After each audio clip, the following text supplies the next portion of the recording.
ጠበቃ ሙሉዓለም ጌታቸው በአሜሪካን ሀገር የሚኖር ታዋቂ የሕግ ባለሙያና ጠበቃ ሲሆን በተለይ ደግሞ አሜሪካን ሀገር ያሉ ኢትዮጵያውያን ስደተኞችና በስደተኞች ዙሪያ ያሉ ነገሮችን እየተከታተለ በሶሻል ሚዲያ ገጹ ያጋራል።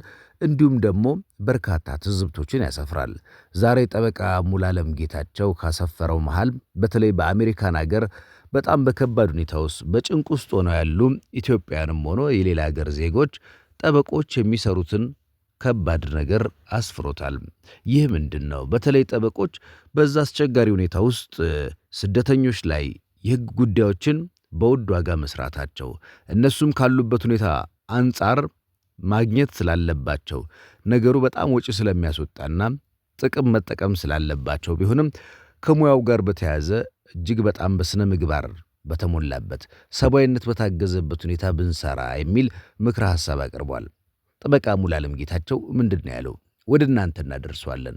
በተለይ ደግሞ በአሜሪካን ሀገር በዚህ ሰዓት ስደተኞች በተጨነቁበት ሰዓት የሕግ ባለሙያዎች ምን አደረጉ? ምንስ ነው መስተካከል አለበት ብሎ ሐሳቡን ያሰፈረው?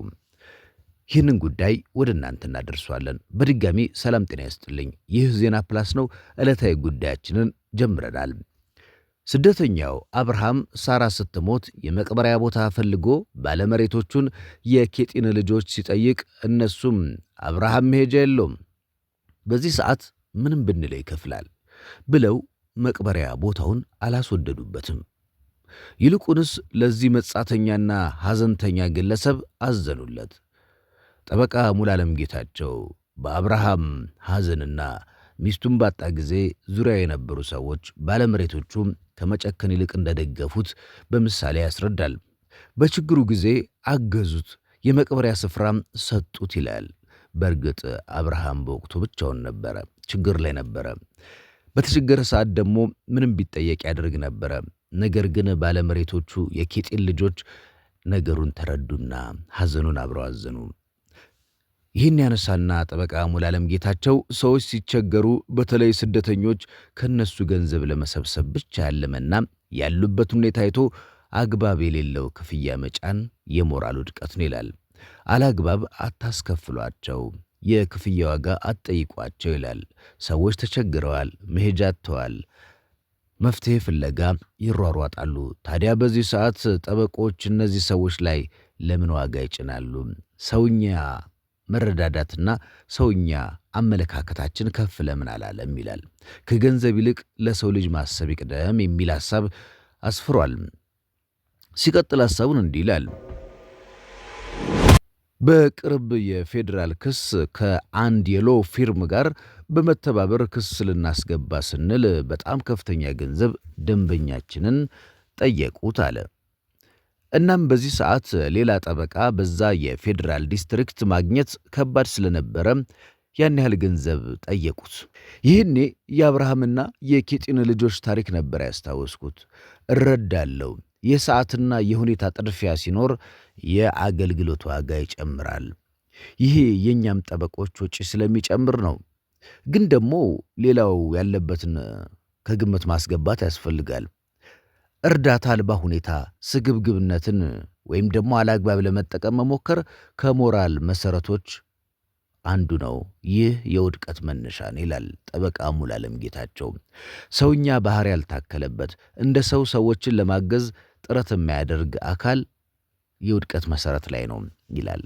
ጥብቅና ሙያው ውድ ሙያ፣ ጥሩ ሙያ ቢሆንም ነገር ግን ሰውኛ መልካም ባህሪ፣ እዝነት ሊኖር ይገባል። ከስግብግብነት የራቀ መሆን አለበት ይላል ጠበቃ ሙሉዓለም ጌታቸው። የሰው ማንነት የሚለካው በዚህ ወቅት ነው ይላል። ሰዎች በተቸገሩ ጊዜ፣ ሰዎች ባዘኑና በተከፉ ጊዜ፣ መሄጃ ባጡ ጊዜ ልንደርስላቸው ይገባል የሚለው ጠበቃ ሙሉዓለም ጌታቸው በተለይ በአሜሪካን ሀገር በማማከርና የሕግ አገልግሎት በመስጠት እንዲሁም አሜሪካን ሀገር ያሉ ኢትዮጵያውያን ወገኖቻችን ያሉበት ሁኔታ እንዲሁም መሰል ጉዳዮችን መረጃ በመስጠት ይታወቃልና በሆነ መጠን ገንዘብ ልናስቀድም አይገባም። ለሞራል እሴቶችም ራስን ማስገዛት ያስፈልጋል። ብዙ መልካም ጠበቆች እንዳሉ አውቃለሁ፣ አንዳንድ እንክርዳዶችም አሉ ይላል ጠበቃ ሙሉዓለም ጌታቸው። በእርግጥ በአሜሪካን ሀገር የተፈጠረውን በተለይ ደግሞ ስደተኞች ጭንቅ ውስጥ ነፍስ ውጪ ነፍስ ግቢ በሚል ሁኔታ ውስጥ ባሉበት ሰዓት የሚደረገውን ነገር እንዲህ ይላል። ሰዎች በዚህ ሰዓት ሙያቸውን፣ ችሎታቸውን ለበጎነት ቢጠቀሙት ገንዘብ ለማትረፍ ወይም ደግሞ ያልተገባ ጥቅም ከማግኘት ባሻገር ሰውኛ መልካም አስተሳሰብ ይቅደም ይላል። አብርሃም ባለቤቱ ሳራ በሞተች ጊዜ እንዲሁም ደግሞ በነበረበት የመቅበሪያ ቦታ እጥረት እናም የአብርሃምን ታሪክ አንስቶ በወቅቱ የኬጢን ልጆች ቦታ ሲጠይቃቸው የሰጡትና የረዱትን አስታወሰ። ከመጽሐፍ ቅዱስ ቃል በመነሳት ለሰዎች እገዛ፣ እርዳታ ማድረግ ያስፈልጋል። ባዘኑ በተከፉ ጊዜ አብሮ ሐዘናቸውን መካፈል፣ ችግሮቻቸውን ለመፍታት መሞከር ያስፈልጋል። ነገሩ በነጻ ይስሩ አይደለም፣ ክፍያ ያስፈልጋል። ነገር ግን ተመጣጣኝ የሆነ የሰውን አቅምና የሰውን ችግር ያገናዘበ ቢሆን መልካም ነው የሚለው ጠበቃውና በዚህ ሰዓት ሌላ እንግዲህ አሜሪካ ውስጥ እጅግ በጣም ከባድ የሆነ ውጥረት በተለይ ደግሞ ስደተኞች ከባድ ችግር ውስጥ ላይ ናቸውና ይህን ችግር ለመፍታት ደግሞ ጠበቆች በስፋት ይፈልጋሉ። እነዚህ ጠበቆች ደግሞ ሰውኛ ርህራሄና ሰውኛ መልካም ጎን ከሌለበት አስቸጋሪ ነው የሚሆነው። ሰዎች ሲቸገሩ በስደተኞች ላይ ገንዘብ ለመሰብሰብና ጥቅማ ጥቅም ለማጋበስ መሞከር ይህ የሞራል ውድቀት ነው። አላግባብ ክፍያ መጫን፣ በተለይ ደግሞ አንዳንድ አጋጣሚዎችን ተጠቅሞ በተለያየ መስክ ውስጥ ዋጋ የመጨመር ሰዎችን በዋጋ የማዳከም ችግራቸውን ተረድቶ ችግራቸውን ለመፍታት ሳይሆን የተሻለ ጥቅም ፍለጋ ሰዎች የሚሯሯጡ ሙያቸውን፣ ዕውቀታቸውን ሰዎችን ለመርዳት ሳይሆን በዛች አጋጣሚ ያልተገባ ጥቅም ለማግኘትና ለመክበር የሚሮጡ ሰዎች አሉ። ይህ ደግሞ በተለይ አሜሪካን ሀገር ላሉ ጠበቆች ጠንካራ ያለ መልእክት የሚያስተላልፍ ይመስላልና እንዲህ ያሉ ሁኔታዎችን ምናልባትም ሌሎችን ሰዎች መጫንና ያልተገባ የሙያው የሚፈልገውን ሳይሆን በተለይ ደግሞ እነሱ የሚፈልጉትን ገንዘብ ለማግኘት መሯሯጥ አለ።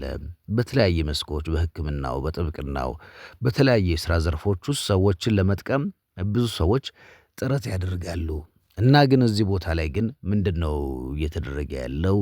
ገንዘብ የመሰብሰብ ነው። በእርግጥ አንድ ሙያ ክፍያ ያስፈልገዋል። ክፍያስ ደግሞ ሲከፈል ምናልባትም የሰውን አቅም ባገናዘበ አንዳንድ ጊዜ ሰዎችን ለመርዳትም እንቆምባቸው ቦታዎች አሉ፣ ችግር ላይ ሐዘን ላይ ሆነው እና እንዲህ ያሉ ጠበቆች ገንዘብ ለማግኘት ጥቅም ለማግኘት የሚሯሯጡ ሰዎች ልክ አይደለም። ምናልባትም ነገ ከነገ ወዲያ እኛም ሌላ አገልግሎት ፈልገን ሌላ ቦታ እንሄድ ይሆናል። ይህ ደግሞ ሰዎችን ሁሌም በጥቅምና በገንዘብ ብቻ መመዘን አያስፈልግም። አንዳንዴ ለህሊና ለሰብአዊነትም መቆም ያስፈልጋልና ራስንም ለሙያ እሴቶች ማስገዛት ከገንዘብ ባሻገር ለህሊና መስራትም ጥሩ ነው። አንዳንዴ ሙሉ በሙሉ ክፍያ አያስፈልግም ወይም ደግሞ የተሻለ ጥቅም አያስፈልግም አይደለም። ሁኔታዎችን ከግምት ውስጥ በማስገባት ሰውኛ ነገርን ማስቀደም ያስፈልጋል ለማለት ያህል ነውና የጥብቅና ሙያን ወይም ደግሞ በጥብቅና ሙያ ውስጥ ያሉ ሰዎችን ለመንካት አይደለም። ሙያው እጅግ በጣም ጥሩ በተለይ ሰዎችን ከተለያየ ችግሮች ከተለያየ ነገሮች የሚጠብቅ ነውና ይህ ሙያ ግን በአግባቡ ለሌሎችም ደግሞ በመጥፎ እንዳይነሱ ለጥሩ ጠበቆች፣ ለመልካም ጠበቆች፣ በጥሩነት ለሚያገለግሉ ጠበቆች ደግሞ አብሮ ስማቸው እንዳይነሳ ጥንቃቄ ያስፈልጋል። መልእክት ለማስተላለፍም ጭምር ነው። ሙያው ላይ ጥሩ አገልግሎት የሚሰጡ ጥሩ ሰዎችን የሚያግዙ መልካም ጠበቆች እንዳሉ ሁሉ ደግሞ አንዳንድ ጊዜ ሁኔታዎችን ለገበያ ወይም ደግሞ ለጥቅም የሚያውሉ ሰዎችን ለመተቸት ያህል ጠበቃ ሙሉዓለም ጌታቸው ካጋራው ጽሑፍ ተነስተን ወደ እናንተ ያደረስን ዜና ፕላስ ይመስል ነበረ። ቤተሰቦቻችን ስለሆናችሁ አብራችሁን ስለቆያችሁ እናመሰግናለን።